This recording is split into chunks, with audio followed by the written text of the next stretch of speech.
ఇవే ఇవే జీవన తరంగాలు, ఇవే ఇవే జీవన తరంగాలు, జీవన తరంగాలు. బెంగతో చనిపోయాక ఎక్కడలేని ప్రేమ పొడుచుకొస్తుంది. చంపినోళ్లే సంతాప సభ పెట్టి భోజనాలు పెడుతుంటే ఎలా తింటారో ఏమో. అమ్మా నీకొద్దు, కాని ఆశ్రమం నడిపే వారికి కావాలి కదా. కావాలి, కాని ఇచ్చేవాళ్ళకన్నా బుద్ధుండాలి కదా. సంపాదనలో మునిగిపోయి కావలసిన వాళ్ళని వదిలేస్తారు. ఇంకొంతమంది పాపపు సొమ్మును ఖర్చు చేసి ప్రాయశ్చిత్తం కోసం ఇలా ఆశ్రమాల్లో దాన ధర్మాలు చేస్తుంటారు. చేసింది చూపించుకోవడానికి ఫోటోలు వీడియోలు. ఏం మనుషులో ఏమో.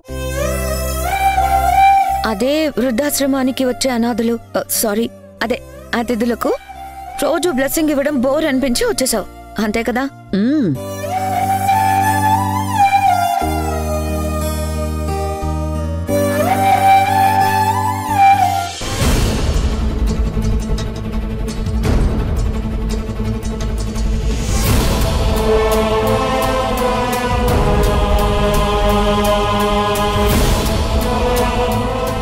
ఏంటి రమ్మని పిలిచావు?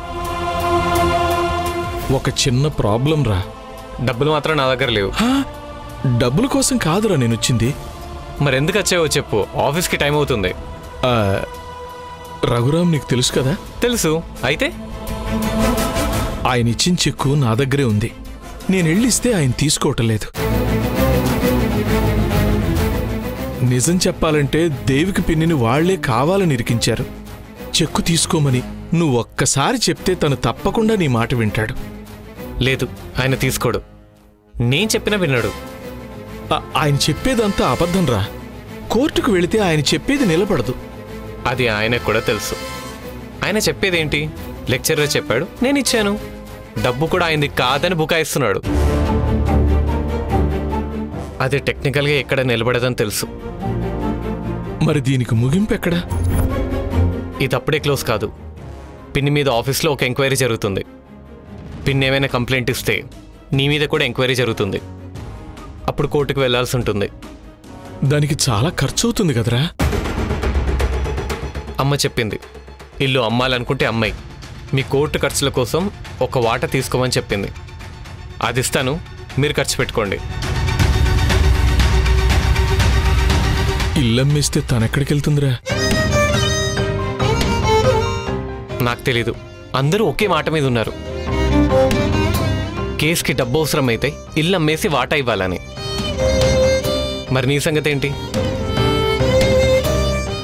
మీ వాటా కోర్టు కేసుకు ఖర్చు చేస్తే అయిపోతుంది. తర్వాత ఎక్కడికి వెళ్తారు? అమ్మకి జాబ్ ఉంది, రిటైర్ అయ్యాక పెన్షన్ వస్తుంది. కీర్తికి కూడా ఉద్యోగం ఉంది. పెళ్ళైతే తన దారి తను చూసుకుంటుంది. ఇంత జరగాక కూడా మీరు వెళ్ళి వాళ్ళతో పాటు ఉంటారా? లేదురా. ఇన్నాళ్ళు నేను ధరణిని బాధ పెట్టాను. కీర్తి పెళ్లి నా వల్లే ఆగిపోయింది. తన భవిష్యత్తు కూడా పోయింది. ఇక ఇల్లు కూడా పోతుంది. ఒరేయ్, ఇప్పుడు నేనేం చెయ్యాలో చెప్పరా? నాకు తెలియదు నాన్న. నిజంగా నేను మోసం చేసినా బావుండు. నాపై కంప్లైంట్ ఇచ్చేవాళ్ళు, పోలీసులు నన్ను అరెస్ట్ చేసి ఉండేవాళ్ళు. దాంతో కథంతా ముగిసిపోయి ఉండేది. అప్పుడు ఖర్చు ఉండేది కాదు, ఈజీగా కేసు క్లోజ్ అయ్యేది.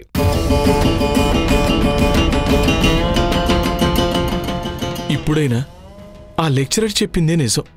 దేవికి పేరు మీద నేనే డబ్బు తీసుకున్నాను, ఇందులో దేవికి తప్పేమీ లేదు, నేనే లెక్చరర్ ప్రమోద్ని మోసం చెయ్యాలనుకున్నాను అని చెప్తే అది అబద్ధం కదా. నా జీవితం అంతా అబద్ధమేరా. ఇన్ని రోజులు వేరే వాళ్లను మోసం చేయలేక ఇంట్లో వాళ్ళని, సొంత వాళ్ళని మోసం చేశాను. అప్పులు చేశాను, అబద్ధాలాడాను, వాళ్ళని పీల్చి పిప్పి చేశాను. ఇప్పుడు వాళ్ళందరికీ సహాయం చేయటానికి అబద్ధం చెప్తే ఏమవుతుంది?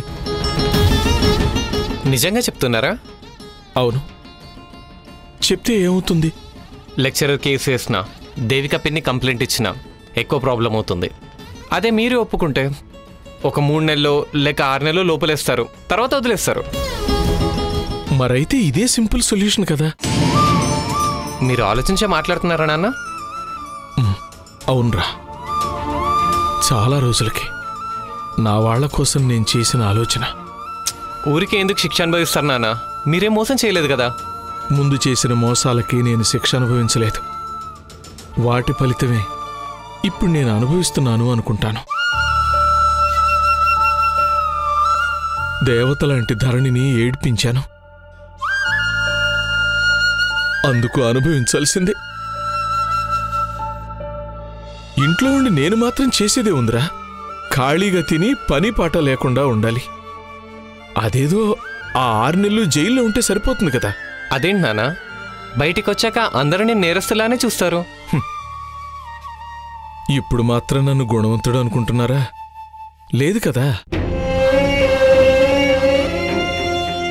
నాకు సిగ్గు లేదు, శరవం లేదు. నడివీధిలో తిట్టించుకున్నాను, కొట్టించుకున్నాను. మానం, మర్యాద అవన్నీ ఎప్పుడూ వదిలేశాను. బాధ్యత లేనివాడిగా తిరిగాను. ఇల్లు, సంసారం అని ఎప్పుడూ నేనంతగా పట్టించుకోలేదు. ఇంట్లో ఉంటే మీ అమ్మమ్మ మాట్లాడటం లేదు. ఇక మీ అమ్మ, కీర్తి కూడా అంతంత మాత్రమే. నేను ఇటొస్తే వాళ్ళు అటువైపు నుంచి వెళ్ళిపోతున్నారు. ఇంట్లో కూడా నేను ఒంటరినే.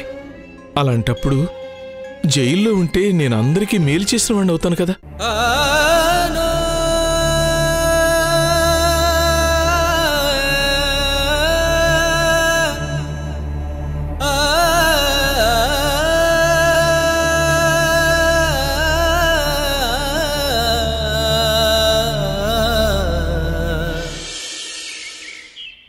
అమ్మాయి దేవికా, దేవికా. అమ్మా, ఇదేనా రావటం? హా, వస్తున్నానని ఫోన్ చేయొచ్చు కదా, కారు తీసుకొచ్చేదాన్ని. ఏంటే ఫోన్ చేయకుండా రాకూడదా? అలా అని నేనన్నానా? నువ్వు అన్న మాటలో పరమార్థం అదే మరి. అపార్థం చేసుకోకమ్మా. సర్లే గాని ధరణిని కలిసావా? డ్యూటీ బిజీలో ఉండి కుదరలేదమ్మా. సడన్ గా మనసెందుకు మారిందో. ఇదిగో ఇలాంటి ప్రేమ అక్కడ కరువైంది. బిడ్డల చేతి స్పర్శ లేక ప్రాణం విలవెల్ల ఆడిపోయింది. మనిషిని అక్కడున్నా మనసు మాత్రం నీమీద, ధరణి మీదే ఉండేది. ఒంటరిగా ఉండడం శాపంలా అనిపించింది. కాళ్ళు చేతులు ఆడకుండా పోయాయి. అందుకే అరక్షణం ఆలోచించకుండా వచ్చేశాను. సొంత మనుషులకు దూరంగా కొన్ని రోజులు ఉండలేకపోయాను అన్నా. మరి నేను 1 కాదు 2 కాదు, ఏకంగా 8 ఏళ్లు మీ అందరికీ దూరంగా నేనెలా ఉన్నానో, మిమ్మల్ని చేరుకోలేక అక్కడ ఉండలేక ఎంత మానసిక క్షోభ పడుంటానో ఒక్కసారైనా ఆలోచించావా అమ్మా? ఏ ఆడపిల్లైనా అనుకోని పరిస్థితుల్లో భర్త దూరంగా ఉన్నా తట్టుకోగలదేమో కాని పుట్టింటి వాళ్ళు దూరం అయితే మాత్రం భరించలేదమ్మా. అప్పుడు మీరు కూడా నన్ను దోషిలా చూస్తూ గుమ్మం బయట నిలబెట్టారు కానీ గుమ్మం దాటనివ్వలేదు. అది నీ కర్మ, మేమేం చేస్తాం? మమ్మల్ని కాదని అప్పుడు పెళ్లి చేసుకుని బాధ పెట్టావు. ఇప్పుడు నీ చేతిలో అధికారం ఉంది కదా అని ఇప్పుడు అదే చేస్తున్నావు. తప్పు నువ్వు చేసి వేలు మా వైపు చూపుతావేంటి?